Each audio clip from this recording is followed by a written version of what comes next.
Susters en kinders, hartlik welkom in die erediens. Dit is my gebed dat ons 'n wonderlike ontmoeting met die Here sal hê, gesterk sal word in ons geloof en die koinonia met mekaar sal beleef.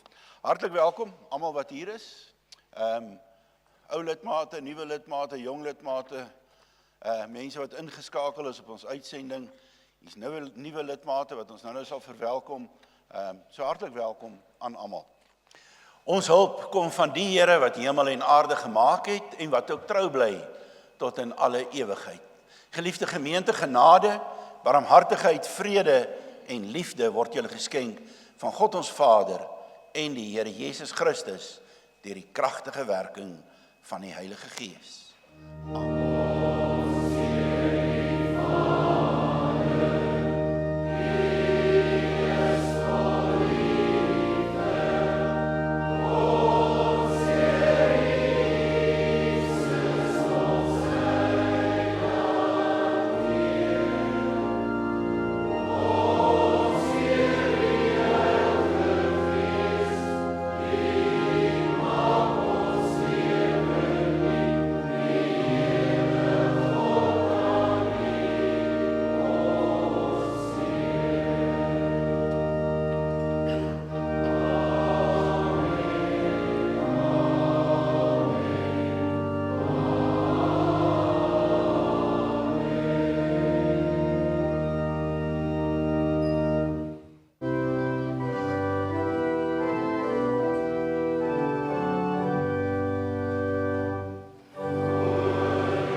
Ons Vader in die hemel, wat 'n wonderlike voorreg om so by mekaar te wees as 'n klomp gelowiges, mense wat deur U aangeraak is, mense wat deur die Gees gelei is om Jesus Christus raak te sien as ons Here, ons Verlosser, ons Saligmaker, as die een wat vir ons aan die kruis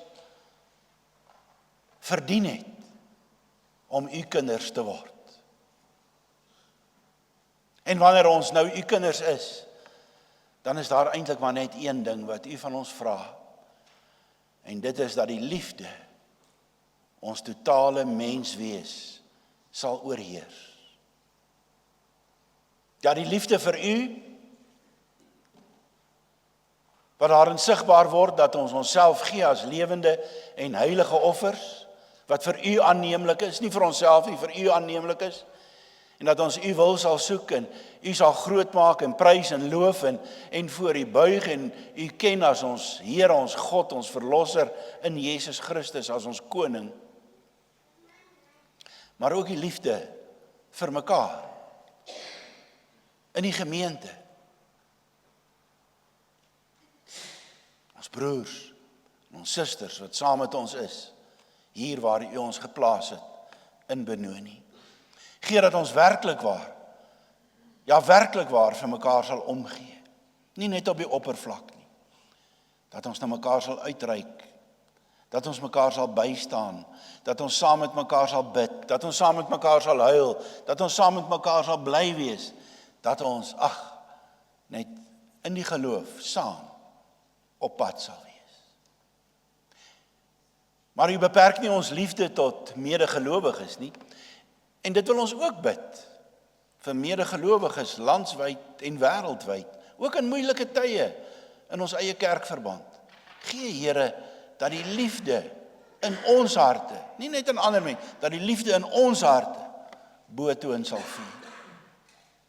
Die liefde wat van U afkom, die agape, wat maak dat ons vir mekaar gee wat ons nodig het. Maar u liefde gaan nog verder, ook in die wêreld in. Hulle wat u nie ken nie, hulle wat nog nie van u gehoor het nie, hulle wat hulle eie lewens leef op 'n manier wat los is van u. Daarom vra ons, Here, wees ook met die wêreld waarin ons leef en seën ons in al ons uitreike en evangelisasiepogings, maar gee ook dat ons elkeen persoonlik 'n evangelis sal wees, wat u woord, u liefde sigbaar maak in hierdie wêreld. Ons bid vir onsself as 'n gemeente, vir Reinhard, Marlies as predikantspaar, met hulle kinders. Vra Here dat u hulle met u liefde sal toevou en krag gee en genade gee. Maar so ook bid ons vir elke ouderling, elke diaken, elke leier. Gee vir ons steeds moed en ywer en krag in u diens. En ons bid vir elke lidmaat. Ons hoor van vreugdes, van geboortes, van verjaarsdae, van huweliksherdenkings en allerlei mooi dinge. Nuwe lidmate, maar ons hoor ook van hartseer, van bekommernis, van siekte, van hospitale, operasies en behandelings. En ons weet, Here, dat die lewe nie altyd 'n lied is nie. Ons dink aan ons huwelike en ons verhoudings met ons ouers en met ons kinders en by die werke en in ons landsomstandighede. Ag Here, ons vra maar net dat u naby elkeen van ons sal wees. Ons bely ook ons sondes voor u. En help ons, soos ons ook nou in die prediking gaan sien, dat ons werklik waar sal verstaan ons oortredinge teenoor u, dat ons dit nie ligtelik sal maak nie, maar sal bely en ook op 'n pad van heiligmaking sal leef deur die krag van u Gees en in die genade van ons Here Jesus Christus. Amen. Ons skriflesing vanoggend is Psalm 51. Psalm 51. Ek lees uit die 2020 vertaling. Vir die musiekleier, so is 'n psalm, maar psalm is eintlik iets wat gesing was en die musiekleier is wat sal ons doen? Sou dit vandag die orgeliste genoem het of die wat noem ons die bandleier, wat noem ons hulle? Daar's 'n naam daarvoor, help my gou.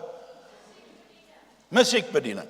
So, vir die musiekbediening, 'n psalm van Dawid, toe die profeet Nathan na hom toe gegaan het, nadat hy met Batseba omgang gehad het.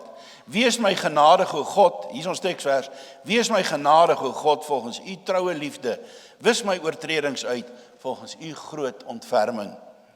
Was my heeltemal skoon van my sondeskuld, reinig my van my sonde, want ek is deeglik bewus van al my oortredings, en my sonde is voortdurend voor my. Teen u alleen het ek gesondig en gedoen wat verkeerd is in u oë, sodat u gelyk sal hê as u uitspraak lewer, volkome reg wanneer u my oordeel. Kyk, in sondeskuld is ek gebore, sondig toe my moeder met my swanger geraak het. Kyk, getrouheid verwag u reeds in die moederskoot, in die verborgenheid leer u my wysheid. Neem my sonde weg met marjolein, sodat ek rein kan wees. Was my, dan sal ek witter as sneeu wees. Laat my weer uitroepe van vreugde en blydskap hoor. Laat die gebeente wat u verbrei sal dit juig. Sluit u oë vir my sonde en al my sondeskuld, wis dit uit. Skep 'n rein hart vir my, o God, vernuwe 'n bestendige gees in my binneste. Moet my tog nie wegdryf uit u teenwoordigheid. Moet u Heilige Gees nie van my wegneem nie. Laat my weer die vreugde van oor u verlossing ervaar. Laat 'n gewillige gees my ondersteun. Ek wil oortreders u paaie leer, dat sondaars na u kan terugkeer. Red my van bloedskuld, o God, God wat my verlos. Laat my tong juig oor u geregtigheid. My Heer, maak my lippe oop as my mond sal u lof verkondig. U vind immers geen vreugde in slagoffers nie, anders sou ek dit gee. Brandoffers aanvaar u nie. Offers aan God is 'n gebroke gees, 'n gebroke en 'n verpletterde hart. Sal u, o God, nie minag nie. Doen volgens u wil goed aan Sion. Herbou die mure van Jerusalem.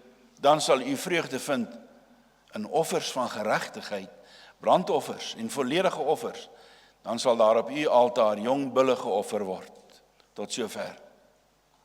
Broers en susters, hierdie is 'n ongelooflike psalm.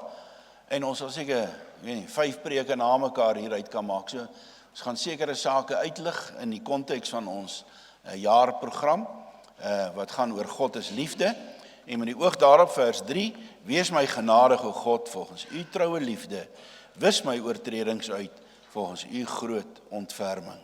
Vader, ons het hierdie stuk woord gelees, en dit is soos 'n watermassa, soos 'n golf wat oor ons slaan, al die dinge wat daar gesê word. Maar ons wil dit nou oordink, sistematiseer, verstaan, toepas in ons lewens. En daarom bid ons dat u hier sal wees deur u Gees, en ons sal help om te verstaan en dit ons eie te maak. In Jesus naam, amen. Geliefdes, God is liefde. God is liefde. Die Here is lief vir jou. Die Here is lief vir jou. Ek het 'n vraag vir jou. Hoe kan 'n mens ooit dit omvat? Hoe kan 'n mens ooit begryp wat dit alles beteken as jy hoor dat die Here lief is vir jou? Hoe kan 'n mens dit werklik omvat? Ek dink eintlik persoonlik dat dit nie regtig moontlik is nie, om dit regtig in sy volle omvang te verstaan as die Here vir jou sê hy's lief vir jou nie. Dit is te groot vir die menslike ervaring, die menslike verstand, die menslike emosie selfs. Die Here sê dit self in Jesaja 55, my gedagtes is nie julle gedagtes nie, sê die Here. Ons werk vanjaar met die tema, God is lief vir jou, God se liefde. En nou sê ek, ons kan dit nie heeltemal omvat nie, maar dit beteken daarom regtig nie dat ons niks daarvan kan begryp nie. En dis juist wat vir ons geteken word in Psalm 51. Iets van die omvang, die grootte, die swaarheid, die gravity van God se liefde word sigbaar in hierdie Psalm. En weet julle wat? Dit word sigbaar in 'n kontras wat geteken word tussen die heilige God en die sondige mens. As jy dit sien, dit raak sien, dan verstaan jy met eens iets van die liefde van God. As jy sien hoe groot die kloof is wat God moet oorbrug. Ekskuus. Hoe groot die kloof is wat God se liefde moet oorbrug, dan kan jy iets van sy liefde begryp. Kom ons kyk daarna. In 2 Samuel 11 en 12 kry ons die geskiedenis van Dawid en Batseba. Ek glo die meeste van ons ken dit, maar dalk is daar van ons mense wat dit nie ken nie, of ons kinders. So ek gaan gou-gou net ons herinner. Of as jy dit nie ken nie, vir jou gou-gou vertel wat die hoofsaak is van die geskiedenis tussen koning Dawid en Batseba. Dawid was 'n koning wat deur die Here aangestel was oor sy volk. Handelinge 13:22 sê, van Dawid het God gesê, ek het in Dawid, seun van Isaai, 'n man na my hart gevind. Wat dink jy hoe sal dit wees as die Here vir jou sê, in Braam het ek 'n man na my hart gevind, in Elise het ek 'n vrou na my hart gevind. Dis wat die Here van Dawid sê. Maar o wee wil ek sê, want Dawid en elke mens het voete van klei en 'n bedrieglike hart.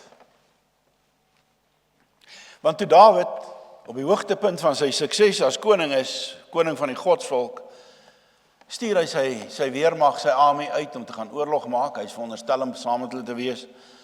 En hy, kan jy glo, terwyl sy soldate oorlog voer, vat hy 'n bietjie 'n siesta, 'n middagslaapie. En toe hy klaar is met die middagslaapie, kom hy uit op die dak van sy paleis. Met groot genoegdoening staan hy en kyk na die mooi stad wat hy gebou het. En hy is so trots op homself. En sy oë gaan so oor hierdie stad.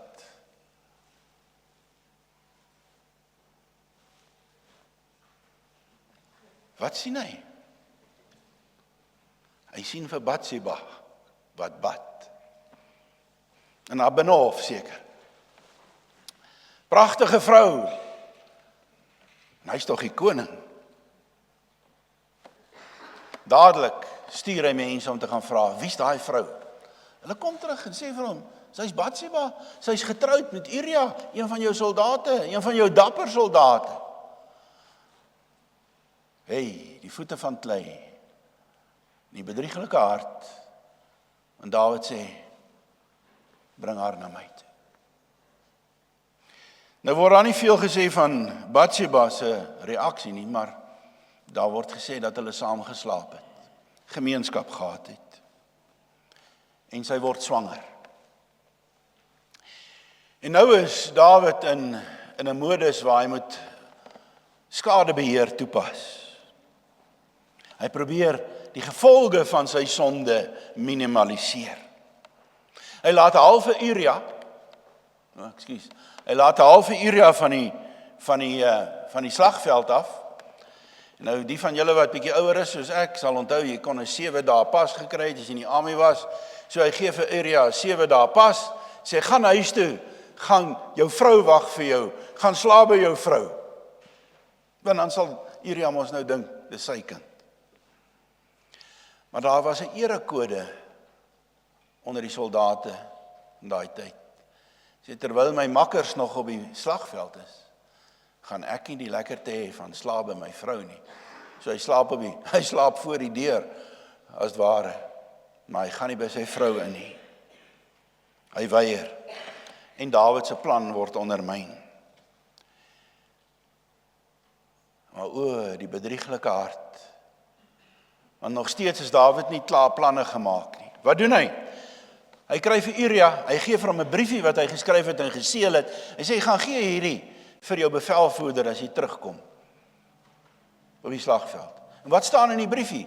In die briefie staan, vat hierdie man Uria, sit hom op die voorpunt, maak seker hy gaan dood in die oorlog. Dis moord. Dawid, ek raak hier agter. En daar is Uria dood op die slagveld. So Dawid het nou gereken, goed, ek het nou skadebeheer toegepas. Is nou reg. Maar dan staan daar in 2 Samuel 11 vers 27. Maar Dawid het gedoen wat verkeerd was in die oë van die Here. Vergeet van mense. Dawid het gedoen wat verkeerd is in die oë van die Here. En dis toe dat die Here 'n profeet met die naam van Nathan na Dawid toe stuur. En Nathan is 'n goeie dominee. Hy vertel eers 'n storie vir Dawid. Hy sê daar was eendag 'n ryk man met 'n klomp skape. En daar was 'n arm man met net een ou skaapie gehad. Dit is so 'n hanslammetjie. Hy was so lief vir die dingetjies soos vir sy eie kind. En waarempel waar hierdie ryk man kry mense by hom kom kuier en hy vat die arme man se lammetjie en hy slag hom en hulle eet hom. Onthou Dawid is as koning ook regter. En hy's briesend kwaad. Hy sê daai man moet sterf. Hy moet die doodstraf kry onmiddellik. Dis dan Nathan vir hom sê, Atahaish, jy is daai man. Jy het 'n harem vol vroue. Jy het alles wat jou hart begeer. Maar jy het Uria se ou lammetjie gevat en vir jouself geslag.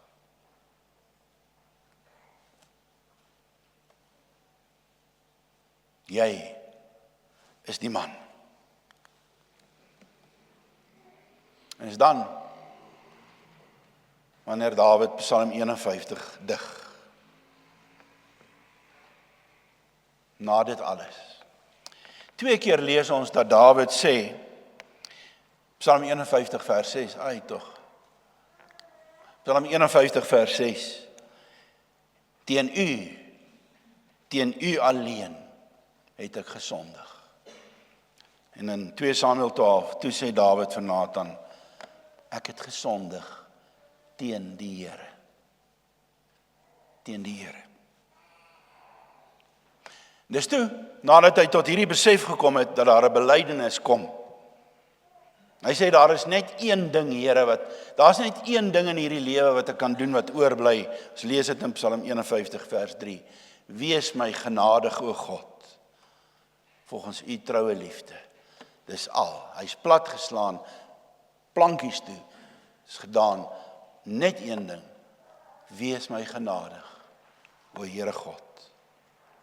Jy sien, broer en suster, my en jou oortredings, ons sondes wat ons doen, het dikwels gevolge.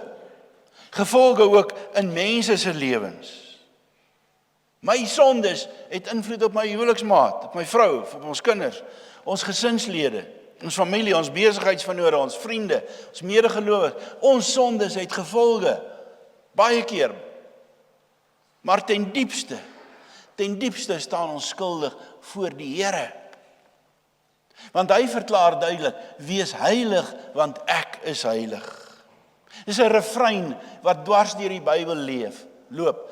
Wees heilig, want ek is heilig. Levitikus 11:44, 45, Efesiërs 1:14, 1 Petrus 1:15, 16. 'n Refrein.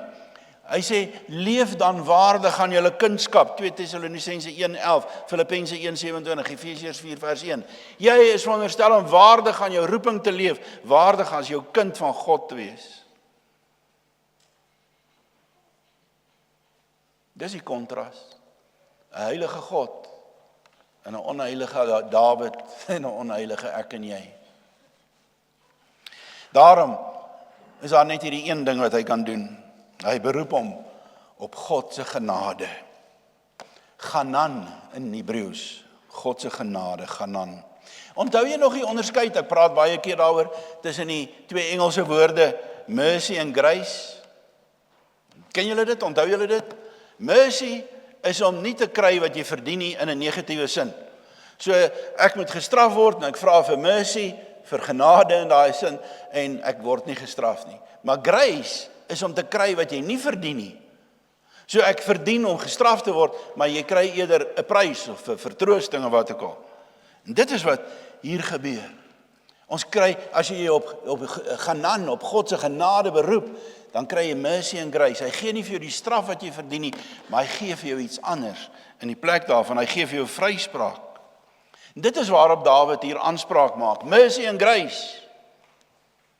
Here, wees tog net genadig.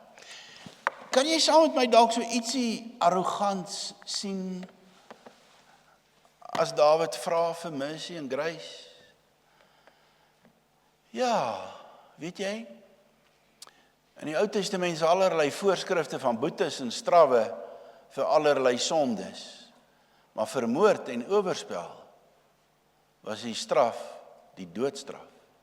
Gestenig. Dawid moet gestenig word. Maar hy vra, Ganan, mercy, grace, asseblief Here. Hoe op aarde kon Dawid dink dis moontlik om aanspraak te maak op God se genade? Wel, kom ook na vore in vers 3, op grond van u troue liefde. En daardie woord gaan ek nou oor praat. Gesed. Gesed. Onthou hom, jy hoef nie die Hebreëus te onthou nie, maar onthou die woord gesed. Troue liefde. Is een van die belangrikste en van die mooiste woorde in die hele Bybel. Gesed. Ons vertaal dit ook baie keer met verbondstrou. Verbondsliefde. Kom ek verduidelik iets van die konnotasie van hierdie woord.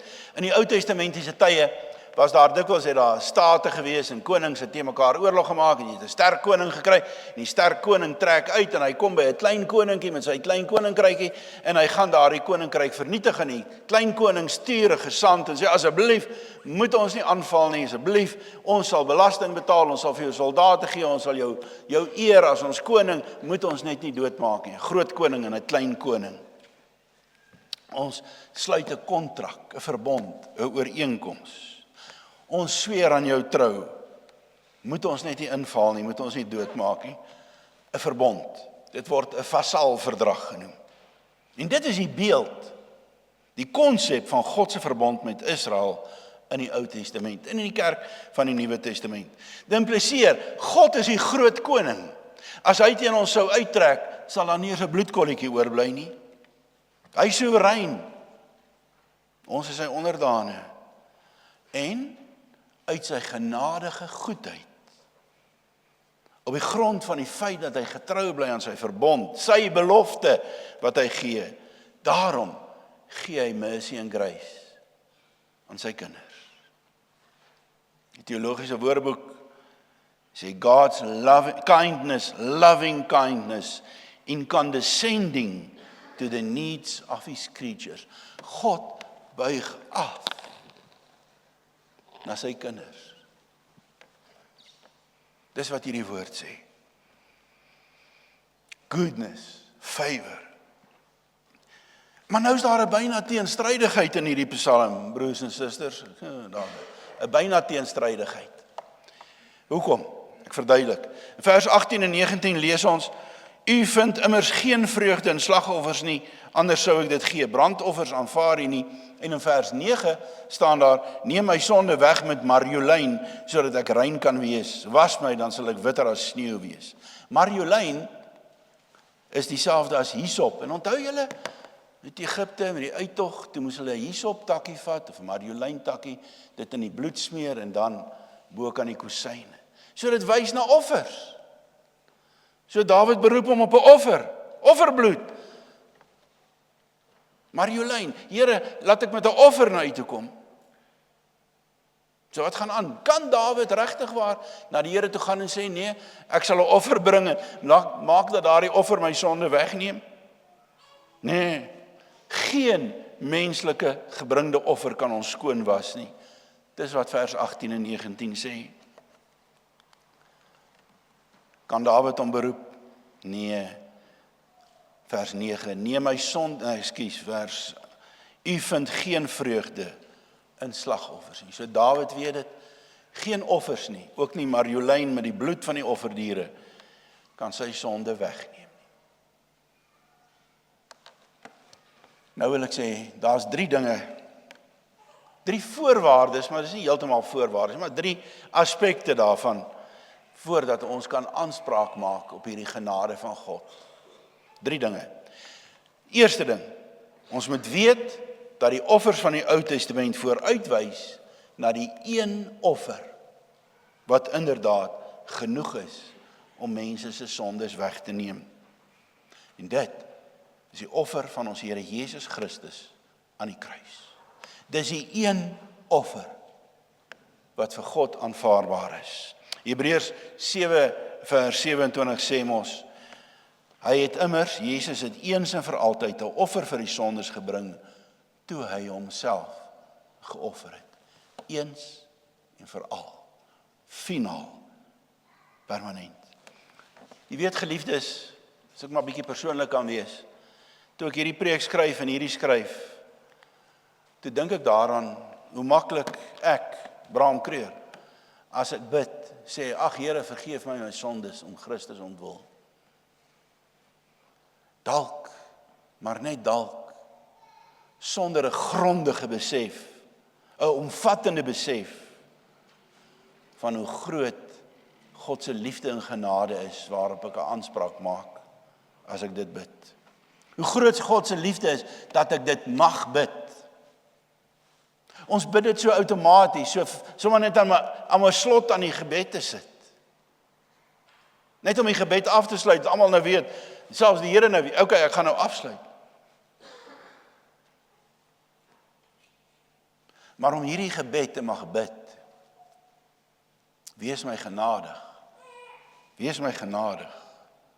is die toppunt van God se liefde.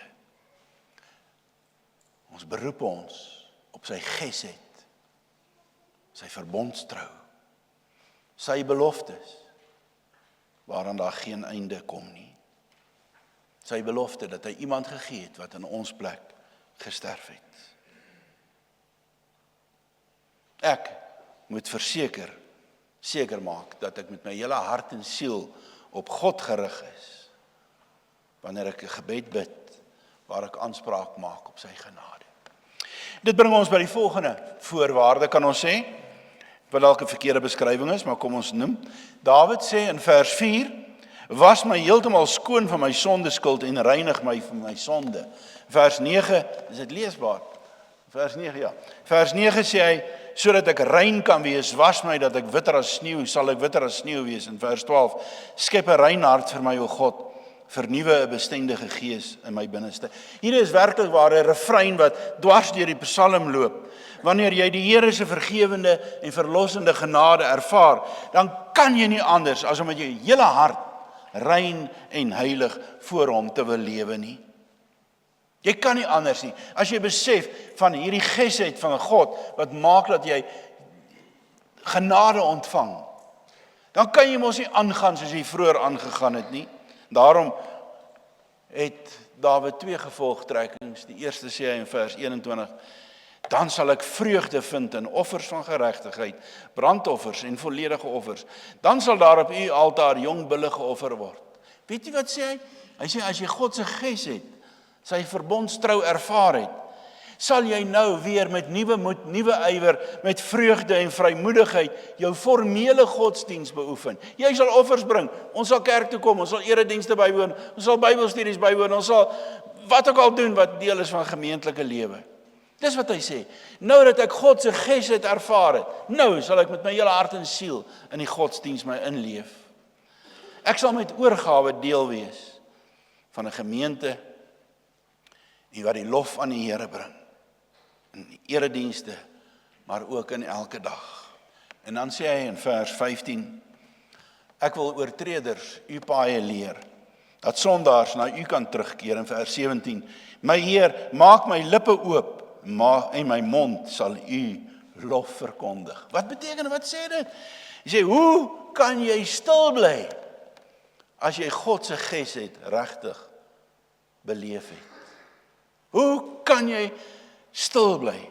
Jy wil dit deel, ons wil dit uitbasyn, ons wil die evangelie deel met almal wat ons pad kruis. Vryheid is in sig deur die Here, by die Here God te gaan skuil, wanneer jy Jesus leer ken en hom bely as jou Here en jou verlosser.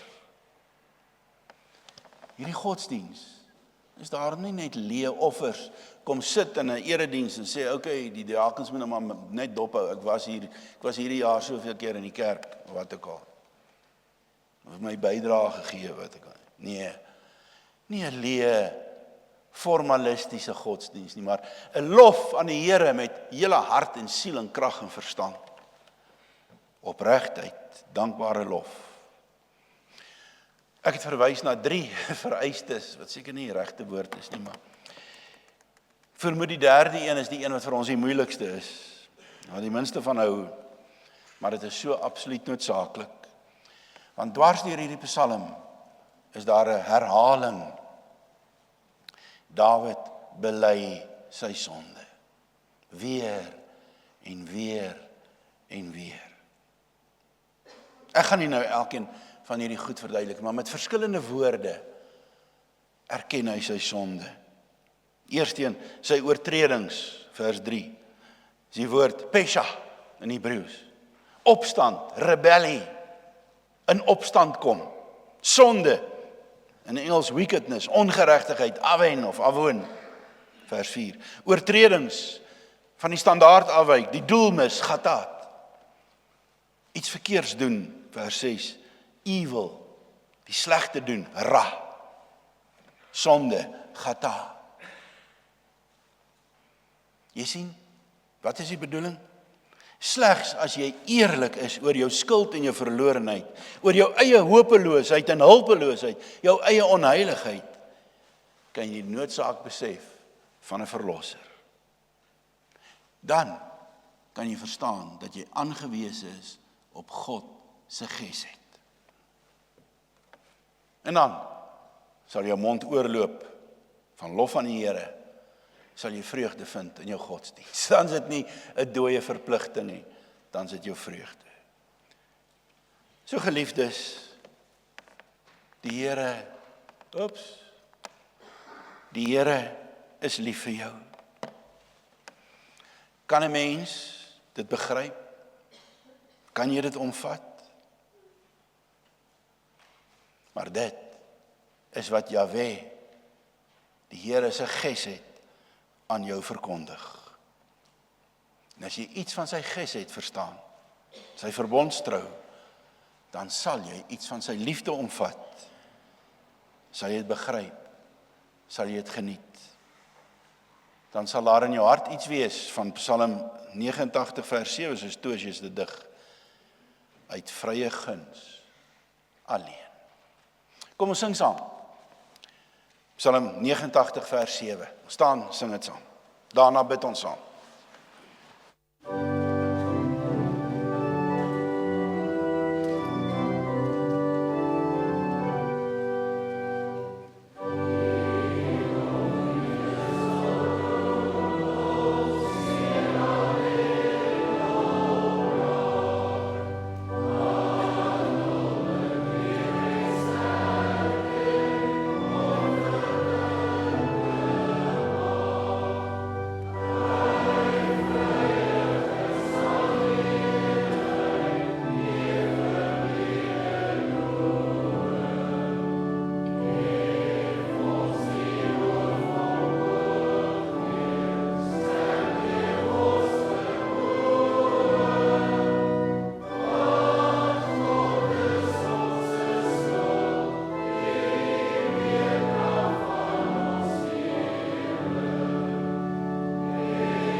Ons bid saam. Here, ons het soveel dinge in ons harte en ons gedagtes, maar gee dat daar een ding sal wees wat bo dit alles uittroon, gesed, verbondstrou, u liefde, u genade. Gee dat ons in die lig daarvan sal leef, elke dag van ons lewe. Amen.